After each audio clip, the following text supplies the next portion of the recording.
শারীরিক প্রতিবন্ধী। আপনার নাম কি? আমার নাম বিজয়।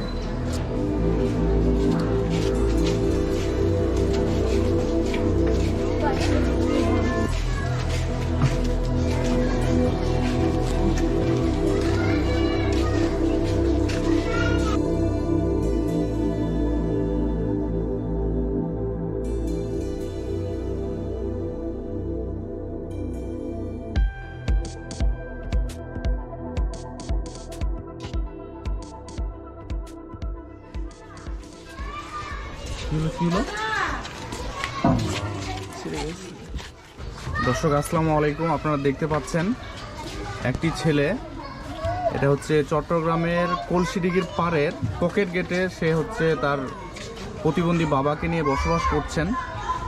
আর তুমি কোন ক্লাসে পড়ো? নবম শ্রেণীতে।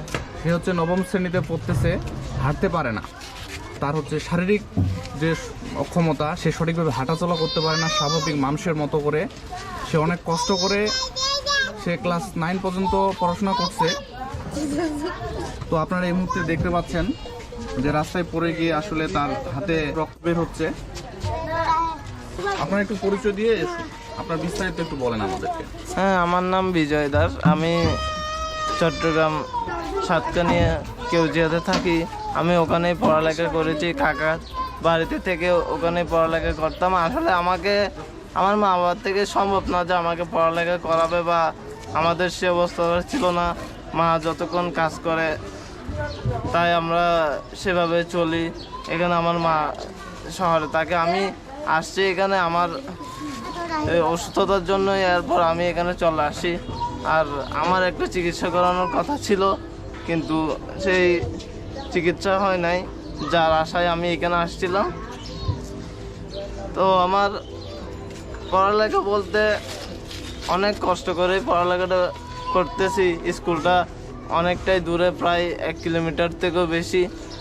আমাকে যারা দেখেছেন বা প্রত্যেকটা সিএনজি ড্রাইভার বা যারা দেখেছেন তারা জানতে পারেন যে আমার কি অবস্থা। আর বলতে গেলে আমাদের বাড়িঘরও নেই, যে বাড়িটা ছিল সেটাও ভেঙে গেছে অনেক আগে। আপনার এই যে শারীরিক যে সমস্যা কবে থেকে হয়েছে? এটা 8 বছর বয়স। 8 বছর বয়স থেকে হয়েছে? হ্যাঁ। কি সমস্যা হয়েছিল? এটা টাইফয়েড হয়েছে, যে টাইফয়েডের কারণে। টাইফয়েড তো আর কিছু ভুল চিকিৎসাও ছিল, যে আমার এখন ডাক্তার সর্বশেষ কি বলছে? ডাক্তার বলছে যে এটা ট্রিটমেন্ট করলে ভালো হয়ে যাব, কিন্তু এখন পর্যন্ত ট্রিটমেন্টটাই করতে পারলাম না। এখানেও ট্রিটমেন্ট করাতে আসছিলাম, কিন্তু কেন ট্রিটমেন্টটা করাতে পারছেন না? এখানে কিছু মানুষ ট্রিটমেন্ট করাবে বলে তারা। না, আপনার পরিবার থেকে কেন করতে পারতেছেন?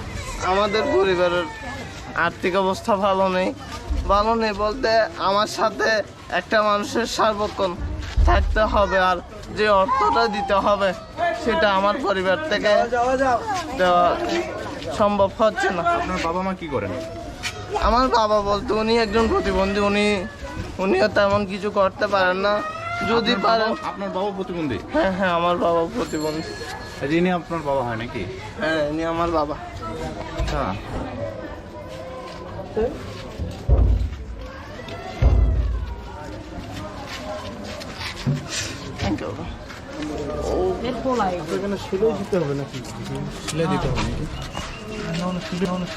আসলে আমরা দেখতে পেলাম যে এই ছেলেটা প্রতিবন্ধী। সে প্রতিবন্ধী আমরা অনেক রকমেরই দেখছি, কিন্তু এটা একটা ব্যতিক্রম ধর্মীয় প্রতিবন্ধী। আসলে সে হাতে বল পাচ্ছে না, পায়ে বল পাচ্ছে না। সে যে সঠিকভাবে দাঁড়িয়ে একটু হাঁটাচলা করবে সেটাও পাইতেছে না। আমরা আসলে আসার পরে এখানে দেখলাম যে সে একটু হাঁটতে ধরলো, কিন্তু হঠাৎ করে ছেলেটা পড়ে তার হাত পর্যন্ত কাটা গেল। এমনকি তার বাবাও প্রতিবন্ধী করে যে তাকে চিকিৎসা বা তার ভবিষ্যতের জন্য লেখাপড়ার কোনো ব্যবস্থা করবে, আসলে সেটাও সম্ভব না। তার মা একটু সুস্থ, উনি বাসা বাড়িতে কাজ করে কিছু উপার্জন করে এভাবে পরিবারটা খুব কষ্ট করে চালাচ্ছে। কিন্তু আসলে ছেলেটার ভবিষ্যৎ বলতে কিছুই নাই। এখন যদি এই লাইভটা দেখার পরে আমার মতো বা আমিও কিছু সহযোগিতা করব, যদি এরকম লাইভে যারা দেখবে, আমি সকল বন্ধুদের দৃষ্টি বলবো যে আসলে আমরা সকলে মিলে যদি একটু ছেলেটাকে আর্থিক সাহায্য করি, তাহলে হয়তো এটা দিয়ে তার চিকিৎসা হবে। আর চিকিৎসা হয়ে যদি সে সুস্থ হয়, তাহলে সে নিজে কর্ম করে ভবিষ্যতে খাইতে পাবে। আচ্ছা, আপনাদের সাথে যোগাযোগ করার কোনো নাম্বার থাকলে দেন। হ্যাঁ, আমার নাম্বার আছে।